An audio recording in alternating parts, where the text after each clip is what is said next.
આમ તો એક ચકલો ને ચકલી બે રહેતા હતા જંગલમાં. એમાં ચકલી વારે વારે આ ચકલાને કહે કે તમે મને ક્યારેય છોડીને જતા તો નહીં રહ્યો ને, તમે મને ક્યારેય મૂકીને વયા તો નહીં જાઓ ને. એટલે આ ચકલો સમજાવે, ભાઈ ન જાઓ, હું તને એમ ક્યારેય મૂકીને નહીં જાઉં. તો કે એની સાબિતી શું? કે ન જાઓ મૂકીને. વારે વારે આવી રીતે માથાકૂટ હાલે એટલે ચકલાએ એક દિવસ પોતાની બંને પાંખો કાપી નાખી અને કીધું, લે બસ હવે તને હું મૂકીને ક્યાંય નહીં જાઉં, તને છોડીને ક્યાંય નહીં જાઉં, ક્યારેય નહીં જાઉં. સમય પસાર થયો. એમાં એક દિવસ જંગલમાં દાવાનળ લાગ્યો, આગ લાગી. ધીરે ધીરે આ ઝાડ ઉપર જે ચકલો ને ચકલી રહેતા હતા ત્યાં એ આગ પહોંચી.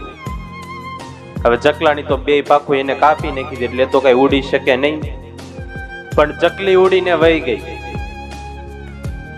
અને જયારે આખી આગ લાગી ગઈ ને આગ બુજાઈ ગઈ પછી ઠરી ગઈ, ત્યારે ચકલી પાછી આવી. ત્યારે ચકલા એટલું ખાલી લગતો જોતો કે એક વાર જોતો તે મને એમ કીધું હોત કે હું તમને છોડીને નહીં જાઉં તો આગ લાગે ને એની પેલા હું મેરો ન હોત.